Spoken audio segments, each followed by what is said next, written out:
Hello price Lord my dear friends, எப்படி நல்லா இருக்கீங்களா? கர்த்தராகிய இயேசு கிறிஸ்துவின் நாமத்தில் உங்களுக்கு என் அன்பின் வாழ்த்துக்கள்.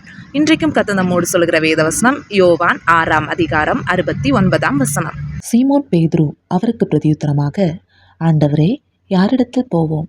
நித்திய ஜீவ வசனங்கள் உம்மிடத்தில் உண்டே. நீ ஜீவனுள்ள தேவனுடைய குமாரனாகிய கிறிஸ்து என்று நாங்கள் விசுவாசித்தும் அறிந்தும் இருக்கிறோம் என்றான். Simon Peter answered him, Lord, to whom shall we go? You have the words of eternal life. We have come to believe and to know that you are the Holy One of God. இயேசு கிறிஸ்துவை விட்டு எல்லோரும் பின்வாங்கி போன நிலைமையில 12 சீஷர்கள் மட்டும் கூட இருக்கின்றனர்.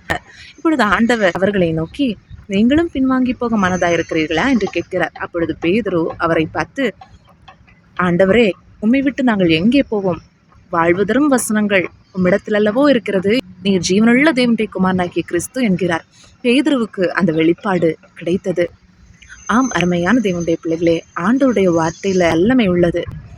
உலர்ந்த எலும்புகளை கூட அவருடைய வல்லமை உயிரடைய பண்ணும்.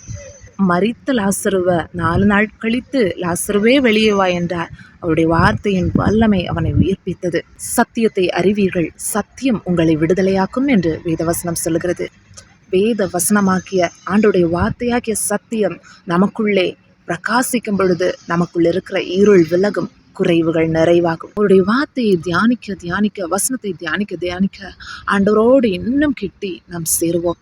அருமையான தேவ பிள்ளையே, ஆண்டோடைய ஒரே ஒரு வார்த்தை போதும், அற்புதங்கள் நடக்கும், அதிசயங்கள் நடக்கும். இன்றைக்கு நம்முடைய கைகளில் ஆண்டோடைய வார்த்தை இருக்கிறது. அவருடைய வார்த்தையில ஜீவன் உண்டு. எனவே அவருடைய வார்த்தைக்கு முக்கியத்துவம் கொடுப்போம், வசனத்தை தியானிப்போம், அற்புதங்களை பெற்றுக்கொள்வோம். பரிசுத்த ஆவியானவரை தொடர்ந்து வழி நடத்துவாராக. கர்த்தர் தாமே இந்த வார்த்தைகள் மூலமாய் நம்மை ஆசீர்வதிப்பாராக. ஆமென். God bless you all. Bye bye.